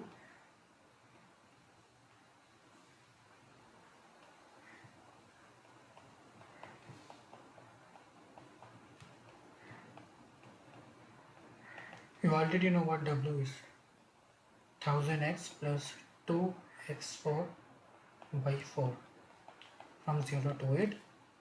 So if you solve this, you will get R, which is 10.05 kilonewton. And if you want to find the distance where this equivalent force R is acting, you need to calculate the center distance, which what we have done in the previous two questions.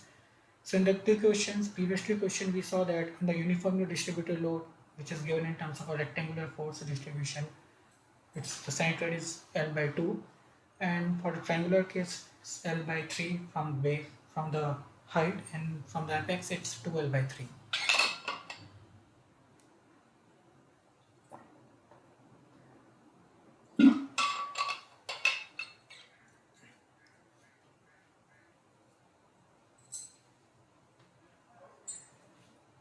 But for this case, the expression for the center will be given as first moment of area, which is xw by dx, integral of xw by r.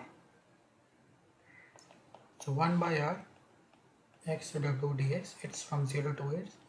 Integral is from 0 to 8, and we have 10.05 10 to the power 3 Newton, and x 1000 x plus 2x to the power 4 by 4 dx. Sorry.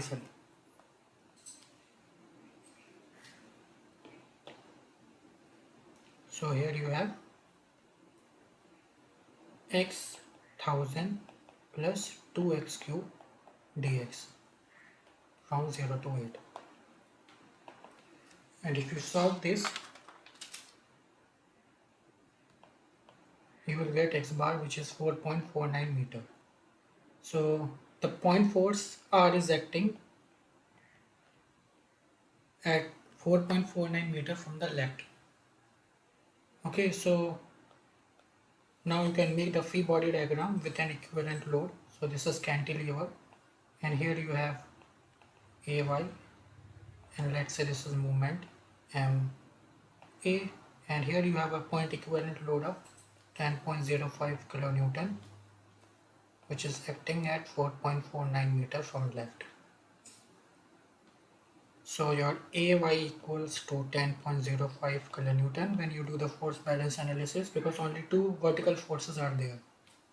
And when you take the moment at this point A and equal to 0, you will have MA minus 10.05 multiplied by 4.49 equal to 0.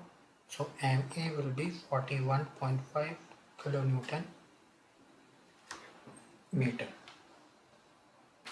Okay, so here in this question we actually see more general case where the distribution of load is very randomly varying. Okay, and unlike before, we need to take the area under this curve to calculate its equivalent force, and we define this relation to calculate the centroid distance to calculate the location of this force. So if you have given the symmetric shapes like rectangle or the triangle, you already know the area, so it's very easy there, and you already know the centroid distance for those symmetric shape. But if you have a general varying loading like this, where W is given in terms of some cubic x or some x to the power n, then you can always calculate the area under the curve like here to calculate the equivalent point loading, and using this centroid distance relation to calculate the location of this load.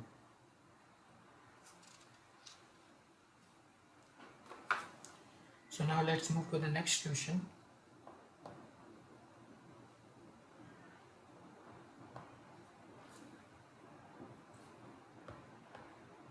So in this question we need to make the shear and moment diagrams. So we have given the beam here, we have uniformly distributed load which is acting here, and we have also a moment which is acting at a point B. Okay, so as usual, first determine the reaction forces. So the reaction forces you can determine here. I am already writing here the reaction forces. So let me make a free body diagram for the whole beam first. Here it is AY, here it is C, Y, C, A.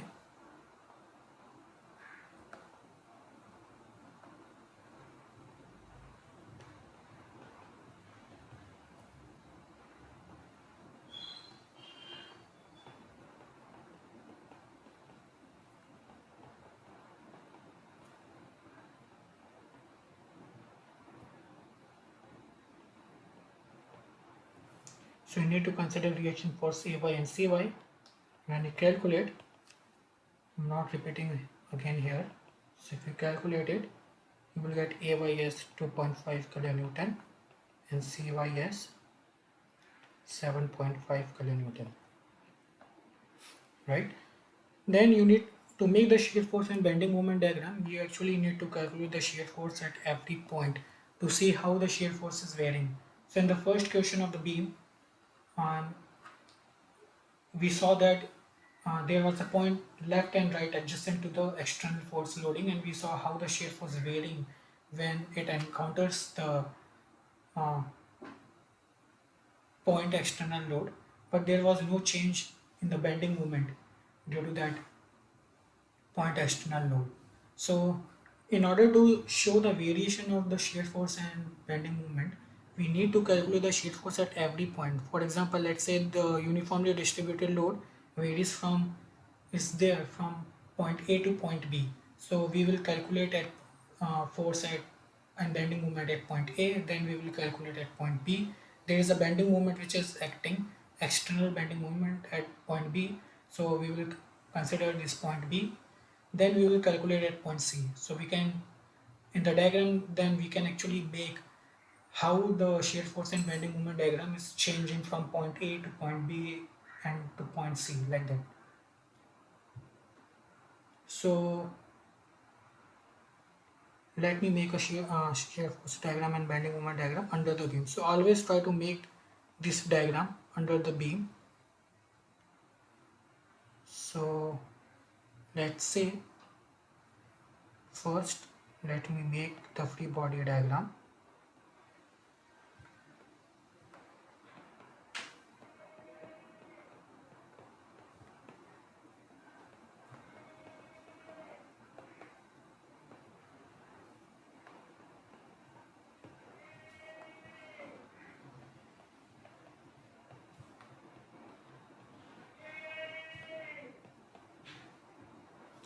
Okay, so this is where I will make the shear force diagram, and this is the point where I will make the bending moment diagram. So always make these diagrams just below your free body diagram of the beam. Okay, so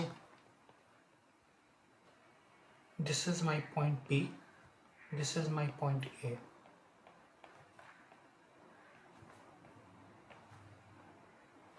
Okay, so let me divide the beam into two parts at point B. So this is my part 1 and this is my part 2, and let me consider first portion of this beam. So if I make the free body diagram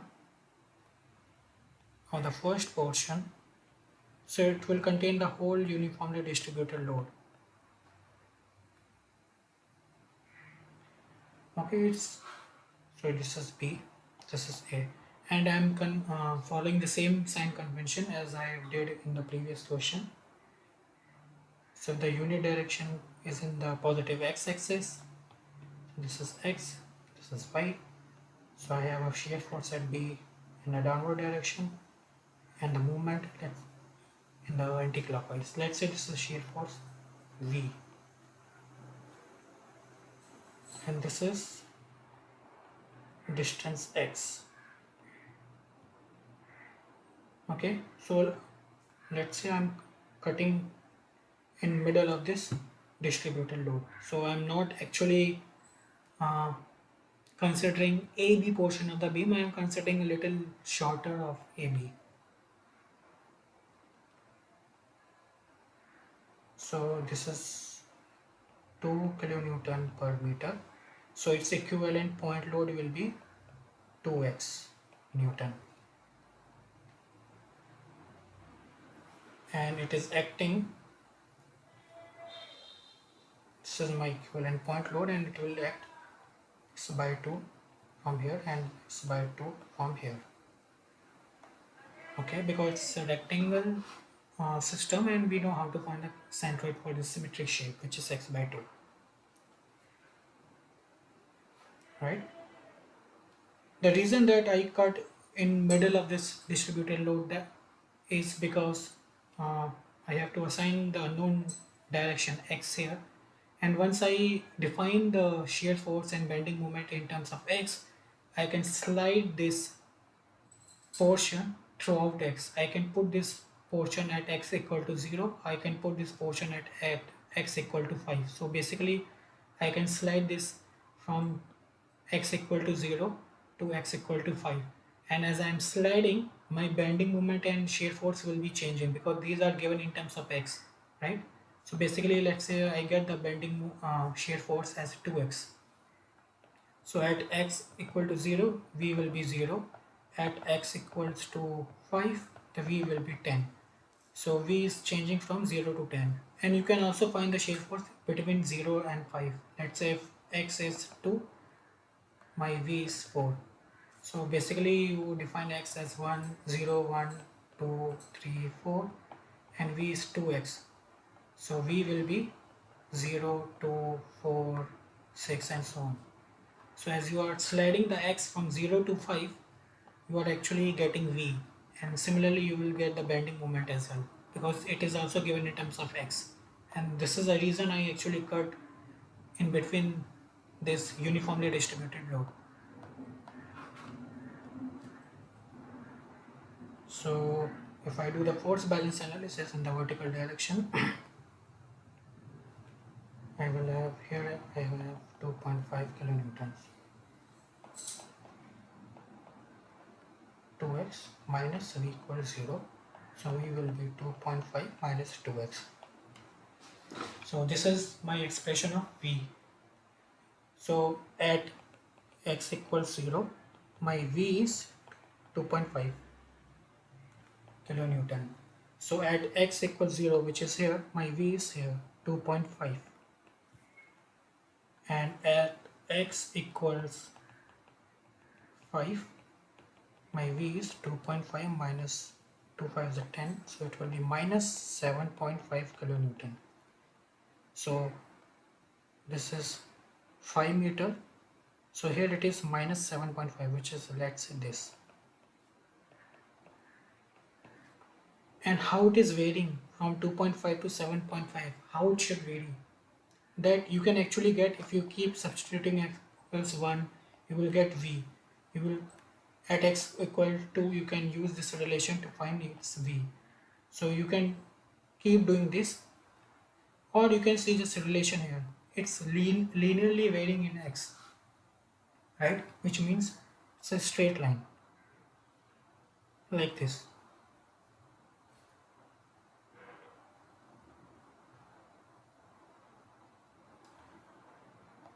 Okay, if you take the moment at this point,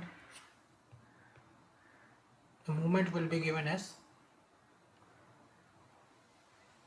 m minus 2.5 x plus 2x multiplied by x by 2 equals 0. So m will be 2.5x minus x squared. So at x equals 0, my bending moment is 0. At x equals 5, my bending moment is 2.5 multiplied by 5 minus 25. So m is minus 12.5 kilonewton meter, right? And you can keep checking at x equal 1 using this relation, what is the moment, x equal 2, x equal 3, like that. Okay, now the bend, you can see the relation, it's not linear in x. Bending moment is not linear in x because there is a term x square, so it is not changing as a straight line. So if you keep substitute checking for different x, what is the bending moment, like 1 2 3 4 and so on, you will have some variation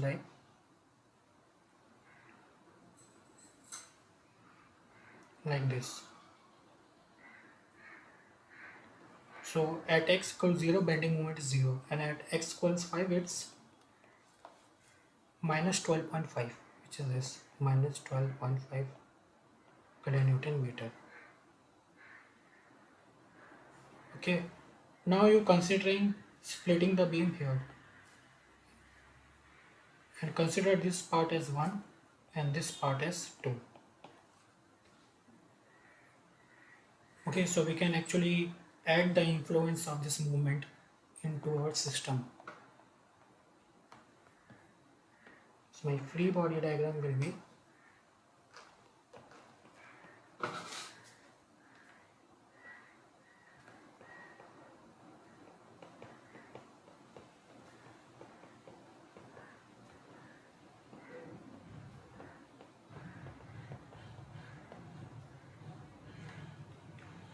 this is x, this is v, this is the moment we need to find, this is 5 meter, and this is x minus 5.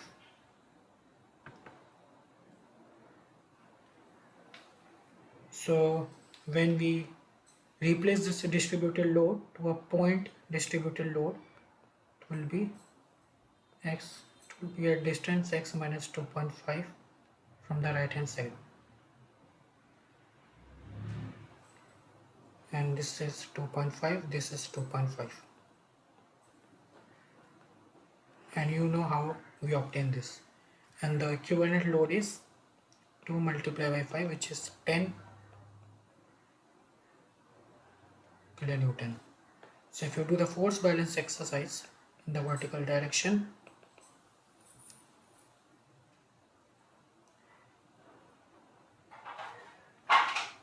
will have A minus V minus 10 equals 0. A you already know, which is 2.5 kilonewton. So it's 2.5 kilonewton. So V is minus 7.5 kilonewton. And if you do the moment balance at right hand side, you will have M minus 2.5x due to this force,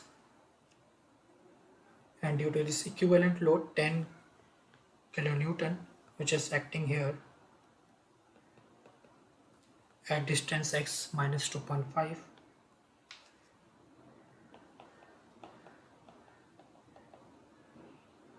and then you need to consider this external moment plus 50 equals 0. M will be equal to, when you solve this, you will get minus 7.5 x minus 75. And you can see this, if you bring this moment, the bending moment is linearly varying, whereas there is no change in shear force due to the movement now. Okay, so it's 7.5. so when you consider this movement, contribution of this movement, because you split the beam here, so now you have to consider this. You already consider this whole UDL, but when you split the beam here, you now need to consider the effect of this external movement. And when you consider the effect of external movement, you saw that there is no change in the shear force. It's minus 7.5. So it was minus 7.5 at location 5 meter, and it is continues to be minus 7.5. There is no change. But due to the external bending moment, the bending moment is linearly varying. So it's 7.5x. So here you can just keep putting x equal to 5, 6, 7, like that. The total beam length is 10. So until 10 you will keep put the value of x here, and you will get its equivalent movement at different position. And when you do that, you will see that this is the bending moment.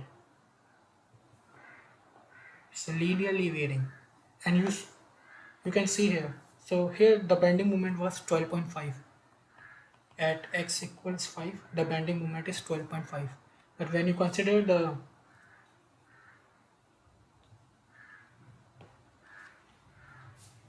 when you again cut the section here,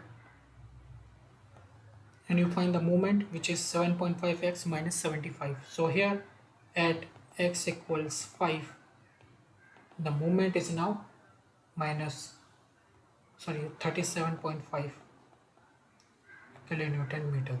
So due to this external movement, there is a jump in the movement from minus 12.5 to 37.5. There is a jump. So there is a jump in the movement, bending moment diagram, when you have a external movement in the beam. When you have a point force in the beam, then there will be a jump in the shear force that we saw in the second question, and we also shown previously. We have shown previously that when you encounter P, here you have V1 and here you have V2, and V2 is greater than V1, or V2 could be different from V1, and there will be a jump when you go from V1 to V2. There is a jump in the shear force diagram due to the point load, and same thing happened in the bending moment diagram. When there is a external bending moment which is acting here, there will be a jump in the bending moment due to that. So this is how you make the shear force and bending moment diagram. So you need to analyze at every point. You need to first cut the beam and you analyze it. Then you move to the next part and again cut it, and then consider again the forces you have left previously. So here first we consider only the uniformly distributed force, because we cut just little near the portion B. So we considered this portion of the beam. Then in order to include the movement, we cut here so that we can include the effect of this movement on shear force or bending moment. We saw there is no effect in the shear force, but there is a discrete jump in the bending moment diagram, and we show that it's how it's there. So in the second cut, we actually assign this is the region 1 and this is the region 2 of the beam, and we consider region 1 here, and we do the force balance and moment balance analysis. So first we cut at the UDL, uniformly distributed load. We divided into region 1 and region 2. We carried out the force and moment balance analysis, and we draw the shear force diagram until location x equal 5. This is 5, this is x equal 10. Then we again cut to include the effect of movement. We differentiate the beam into portion 1 and portion 2. We consider portion 1. We do the same exercise, force balance and moment balance, and then we draw the remaining portion of the shear force and bending moment diagram. And it is always should be just below your free body diagram. So this is how you calculate the shear force and bending moment diagram. So that's it for today. The next week we will try to solve the virtual work problem and maybe a little more about beams problem. Thank you.